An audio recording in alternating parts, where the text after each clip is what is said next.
வணக்கம். நான் VR tuition Revathi மீனால் பேசுகிறேன். எல்லாரும் எப்படி இருக்கீங்க?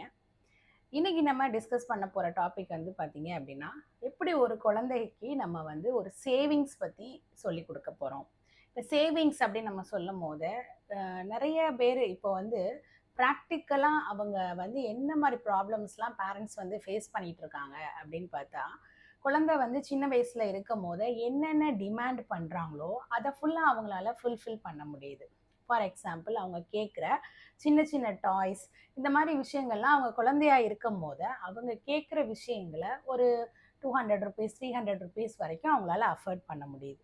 அதே குழந்தை வளர வளர ஒரு 2000 3000 அப்படின்ற மாதிரி ஒரு டாய்ஸ் எல்லாம் வந்து காமிச்சு எனக்கு இது வேணுமே வேணும், இது இது இருந்தால் தான் நான் சாப்பிடுவேன், இது இருந்தால் தான் நான் தூங்குவேன், அந்த மாதிரி பேரண்ட்டோடைய அந்த பாசத்தை வந்து இவங்க டிமாண்ட் பண்ணி அந்த பொருளுடைய அது எப்படி சொல்றது, காசோட அருமை தெரியாம எல்லா பொருட்களையுமே இப்போ நீங்க அவ்வளோ கஷ்டப்பட்டு வாங்கி கொடுத்தா கூட மோஸ்ட் ஆஃப் த சில்ட்ரன் அதை என்ன பண்றாங்க அப்படின்னா 1 or 2 days கூட சரி நம்ம கேட்டதுனால நம்ம பேரண்ட் வாங்கி கொடுத்துருக்காங்க அப்படின்ற அந்த ஒரு இது கூட இல்லாம ஒன்று அதை வந்து தூக்கி போட்டுடுறாங்க. இல்லை அப்படின்னா அந்த டாய் அந்த வீட்டில் இருக்க தான் செய்யும். பட் அந்த டாய் வாங்கணுன்றதுக்காக அந்த குழந்தை எவ்வளோ டிமாண்ட் பண்ணுச்சோ அதில் ஒரு 10% கூட அந்த அதுக்கு டைம் ஸ்பெண்ட் பண்ணி அந்த குழந்தை அந்த டாயை வச்சு விளையாண்டுருக்காரு. அப்போ இதெல்லாம் பார்க்கும் போது பேரண்ட்ஸ் வந்து என்ன பண்ணுறாங்கன்னா ரொம்ப வந்து கவலைப்படுறாங்க. ஏன்னா நம்ம ஒருவேளை குழந்தைய தப்பாக வளர்த்துட்டோமோ, நம்ம தான் வளர்க்க தெரியாமல் பண்ணிட்டோமா அப்படிலாம். அப்போது இதெல்லாம் எப்படி சரி பண்ணலாம் அப்படின்னா, பெரிய விஷயம் ஒன்றுமே இல்லை. சின்ன வயசுல இருந்தே நீங்கள் அவங்களுக்கு சேவிங்ஸ் அப்படின்ற ஒரு விஷயத்த நீங்கள் பழக்கி கொடுத்துருங்க. சின்ன வயசுனா எந்த வயசுல இருந்து மேம் அப்படின்னா, ஒரு 4 இயர்ஸ்ல இருந்துன்னு வச்சுக்கோங்க.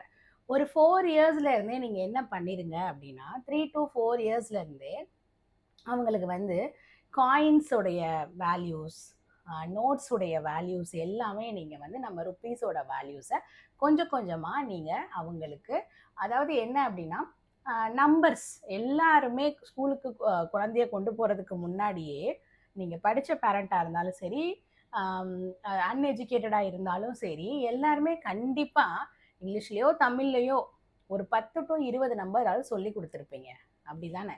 அதே மாதிரி நீங்கள் என்ன பண்ணுங்கன்னா, ₹5 காயின் எப்படி இருக்கும், ₹10 நோட் எப்படி இருக்கும், ₹20 எப்படி இருக்கும், ₹50 ₹100 அவங்களுக்கு வந்து என்ன பண்ணுங்க அப்படின்னா ஒரு டிஃப்ரென்ஸ் வந்து காமிங்க. ஸோ இது வந்து 5 to 3ல இருந்து ஒரு 5 இயர்ஸ் வரைக்கும் தான் இந்த கான்செப்ட். அதாவது 5 இயர் வரைக்கும் உள்ள குழந்தைக்கு, இல்லை மேக்ஸிமம் 7 வரைக்கும் கூட நீங்கள் எக்ஸ்டெண்ட் பண்ணலாம்.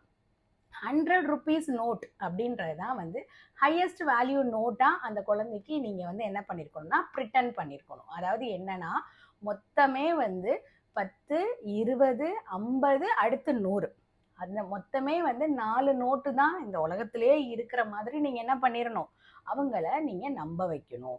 ஏன் அப்படி சொல்கிறேன் அப்படின்னா, இதை நம்ப வச்சுட்டு நீங்கள் என்ன பண்ணணும்னா அவங்களுக்கு ஒரு டிரான்ஸ்பரண்டான உண்டியல் வாங்கி கொடுக்கணும். அந்த டிரான்ஸ்பரண்டான உண்டியல் எப்படி இருக்கணும் அப்படின்னா 3 விதமாக இருக்கணும். ஃபஸ்ட்டு வந்து என்னென்னா, நீங்கள் கொடுக்குற காசை வந்து அவங்கள சேவ் பண்ண வைக்கிறதுக்காக ஒரு உண்டியல். அடுத்த உண்டியல் வந்து என்ன அப்படின்னா, இப்போ நீங்கள் வந்து ஒரு ₹100 கொடுக்குறீங்க அப்படின்னா அந்த ₹100 சேவ் பண்ணவும் வச்சுக்கணும், அவங்க ஸ்பெண்ட் பண்ணவும் செய்யணும். அப்போ சேவிங்ஸ்ன்னு வைக்கும் போது ₹100 பிரிக்க நீங்கள் கற்றுக் கொடுங்க. அதாவது அது 2 50 நம்ம எடுத்துக்கலாம். அந்த குழந்தைகளுக்கு பொறுத்த வரைக்கும் 50, 100ன்றது பெருசாக தெரியுதை விட 1, 2ன்ற விஷயங்கள் தான் அதிகமாக தெரியும். அதாவது நீங்கள் ₹50 நோட்டை ஒரு தடவை கொடுக்குறதும் 5, ₹10 நோட்டை நீங்கள் கொடுக்குறதும் அவங்களுக்கு பெரிய வேல்யூவாக எப்படி இருக்குன்னா, நீங்கள் 5 நோட்டு கொடுக்கறது தான் பெருசாக தெரியும். நீங்கள் ஒரு ₹100 நோட்டும் நீங்கள் வந்து ஒரு 5, ₹10 நோட்டு கொடுத்தீங்கன்னா உங்கள் குழந்தை வந்து அந்த 5, ₹10 கொடுத்தீங்களே அந்த 50 அதைத்தான் எடுக்குமே தவிர இந்த ஒரு ₹100 நோட்டோட வேல்யூ அதுக்கு தெரியாது. பட் இதெல்லாம் வந்து இனிஷியலாக நீங்கள் ப்ராக்டிஸ், அதை சேவிங்ஸை ப்ராக்டிஸ் பண்ண வைக்கும் போது நீங்கள் ஃபாலோ பண்ண வேண்டிய விஷயம். அப்போ நீங்கள் என்ன இந்த இடத்துல சொல்கிறீங்க அப்படின்னா, நீங்கள் கொடுக்குற நோட்டை, அதாவது நீங்கள் அவங்களுக்கு வீக்லி வந்து பணம் கொடுத்து பழகுங்க. மேக்ஸிமம் வந்து 50 ருபீஸ், அதாவது எப்படி சொன்னால் மினிமம் 10, மேக்ஸிமம் 100 கூட வச்சுக்கோங்க. இப்போ 100 கொடுக்குறீங்கன்னு வச்சுக்கோங்களேன், இந்த 100ஐயும் அவங்களுடைய ஃபஸ்ட்டு சேவிங்ஸ்க்குரிய உண்டியலில் போட்டுட்டாங்க அப்படின்னா அதை வந்து அவங்க அடுத்து ஸ்பெண்ட் பண்ணவே முடியாது. அப்போ அந்த 100ஐ எப்படி பண்ண சொல்கிறீங்க? பிரிக்க சொல்கிறீங்க, பார்ட்டிஷனாக பிரிக்க சொல்கிறீங்க. பிரித்து என்ன சொல்லுங்கள், ஒன்று வந்து உன்னுடைய படிப்புக்காக நீ வைக்கிற அப்படின்னு சொல்லி ஒரு உண்டியலை காமிங்க. இன்னொரு உண்டியல் வந்து எப்படி காமிங்க, நீ வாங்குற டாய்ஸுக்கு அப்படின்னு சொல்லி வைங்க. அதுக்கடுத்து என்ன செய்றீங்க, நீ வாங்குற ஸ்நாக்ஸ். ஸோ மொத்தமாக அவங்க ஹேண்டில் பண்ண போகிறது 3 விதமான உண்டியல். அதில் நீங்கள் வந்து கொடுக்குற 100 ருபீஸை அது அவங்க விஷ் தான். அவங்க வந்து 50யை ஒரே இதில் வச்சாலும் சரி, இன்னொரு 50யை 30, 20யாக வச்சாலும் சரி, அந்த பார்ட்டிஷன்ஸ் எல்லாமே அந்த குழந்தை தான் டிசைட் பண்ணும். நீங்கள் நோட்டுகளை அந்த உண்டியலுக்கு முன்னாடி வச்சு நீங்கள் இதுலேருந்து எதனால எடுத்து ஒன்று இதில் போட்டுக்கோ அப்படின்னு சொல்லுங்கள். ஏன்னா இது வந்து 7 இயர்ஸ் வரைக்கும் இது அப்ளிகபிள். அந்த குழந்தை பார்வைக்கு அந்த டிரான்ஸ்பரண்ட் உண்டியலில் நிறைய காசு இருக்கிற மாதிரி, கொஞ்சம் காசு இருக்கிற மாதிரி, அந்த மாதிரி அளவுகள் மட்டும்தான் தெரியும்.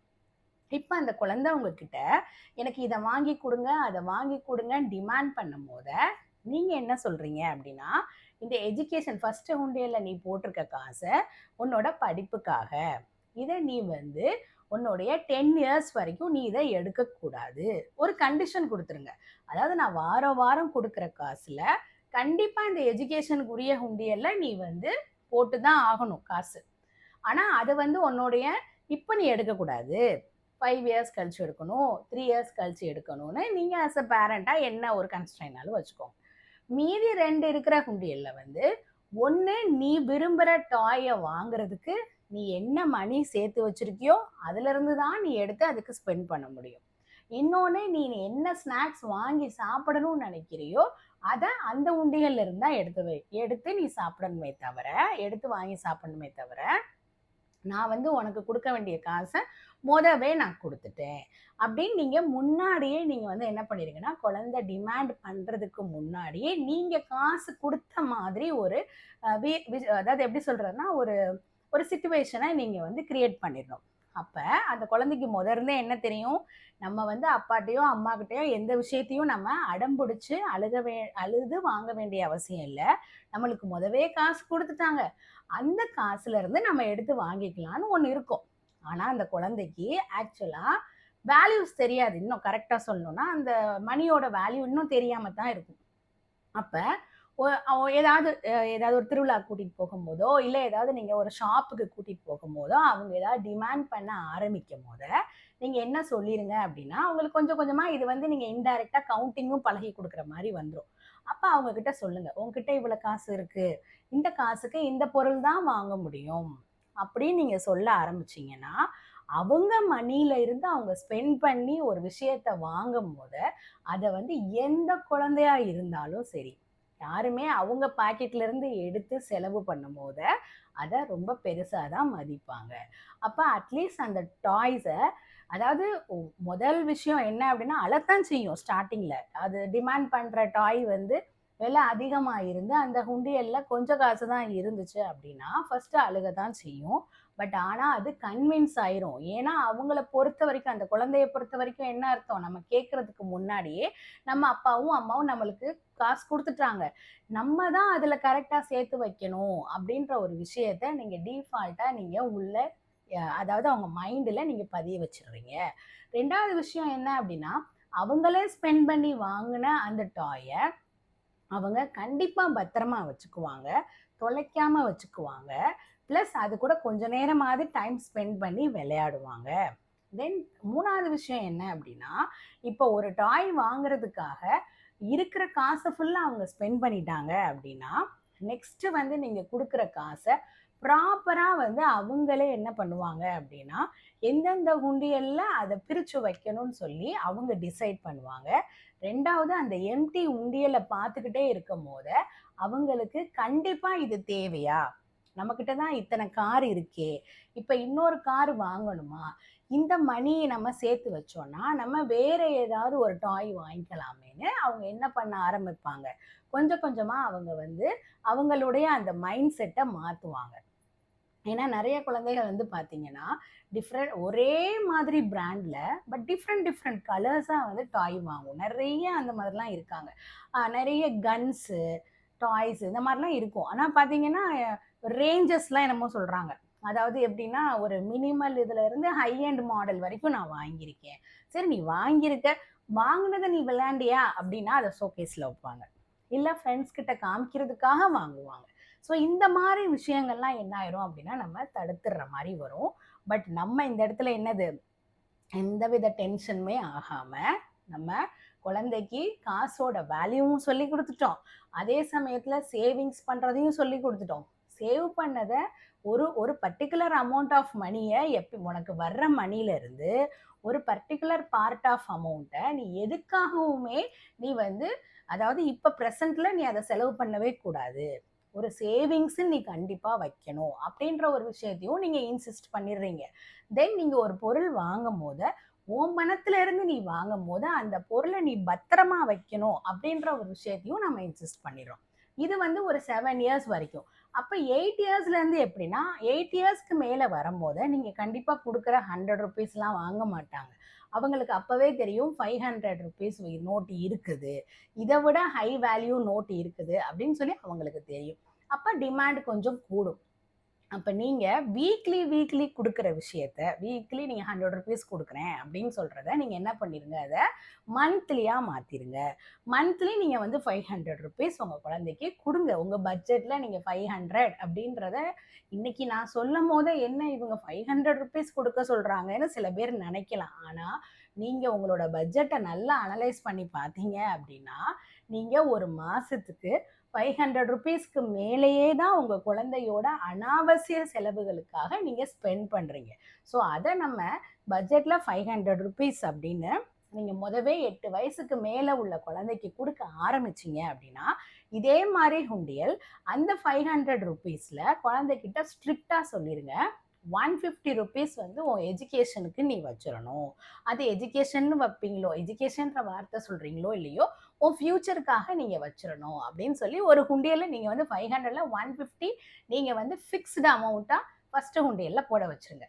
அந்த ரிமைனிங் இருக்கிற அமௌண்ட்டை நீங்க வந்து திருப்பி அகெயின் 2 இது அது வந்து என்ன, இந்த இடத்துல டாய்ஸ் அப்படின்ற வரதை விட நீட்ஸ், இன்னொரு இதுல வந்து என்ன ஆயிரும் அப்படின்னா வாண்ட் அப்படின்னு சொல்லிடுங்க. நீட் அப்படின்னு நம்ம சொல்லும் போது இப்போ அந்த குழந்தைக்கு ஒரு ப்ராஜெக்டுக்காக கலர் பென்சிலோ கலர்ஸ் பேப்பர்ஸோ இல்லை வந்து A4 ஷீட்ஸோ இந்த மாதிரி, அதாவது ஸ்டேஷனரி சம்மந்தமான எத்தனையோ விதமான பென்ஸ் எல்லாம் இருக்குது.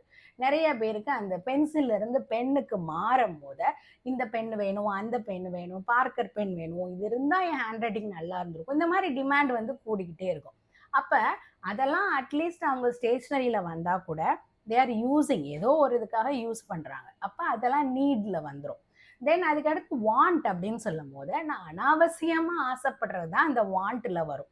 அப்போ நீங்கள் என்ன பண்ணிடுங்க அப்படின்னா அந்த ரிமைனிங் இருக்கிற அந்த 350 அந்த குழந்தை வந்து எப்படினாலும் பிரிச்சும் அந்த மீதி இருக்க 2 ஜாரில் போட்டுக்கலான்னு வச்சுக்கோங்க, 2 உண்டியலில் போட்டுக்கிறாங்க.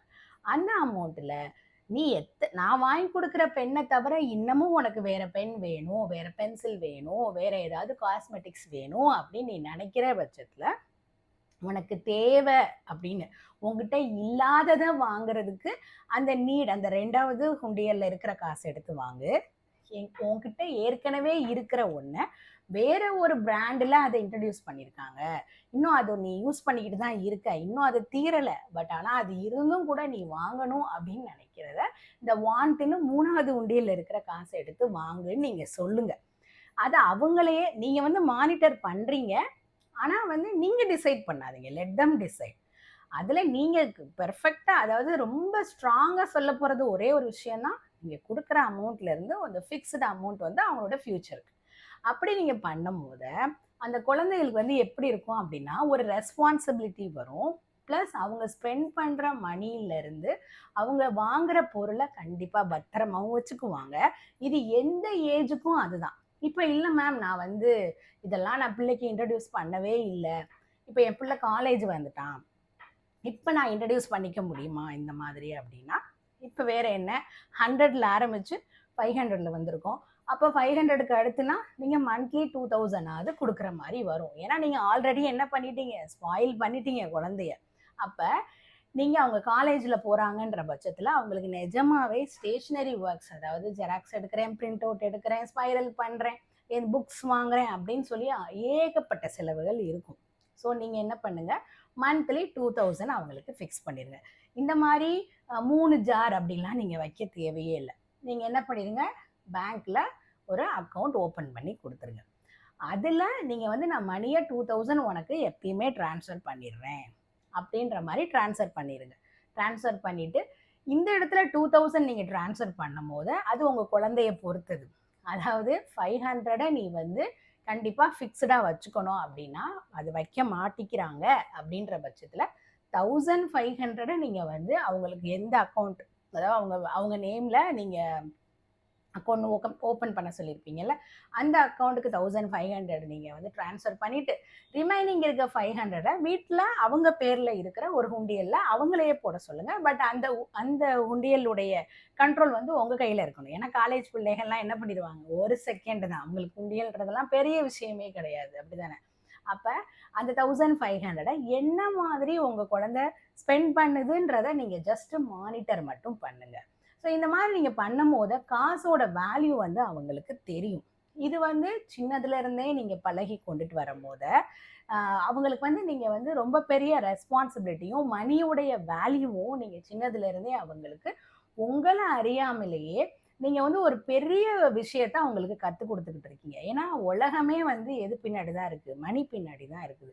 நம்ம இவ்வளோ ஸ்பெண்ட் பண்ணியும் குழந்தை நம்மளை மதிக்க மாட்டேங்குது, நம்மளோட மணியை வேல்யூ பண்ண மாட்டேங்குது அப்படின்ற கவலை. இதெல்லாம் நீங்கள் ஃபாலோ பண்ணீங்க அப்படின்னா நீங்கள் ஃப்யூச்சரில் நம்ம நல்லா தான் குழந்தைய வளர்த்துருக்கோம், நம்ம வந்து ஒரு ரெஸ்பான்சிபிலிட்டியான பேரண்ட்டாக தான் இருக்கோன்னு அட்லீஸ்ட் உங்களுக்கு அந்த மன நிம்மதியாவது இருக்கும். நாளைக்கு ஒரு நல்ல வீடியோவில் சந்திக்கலாம். தேங்க்யூ.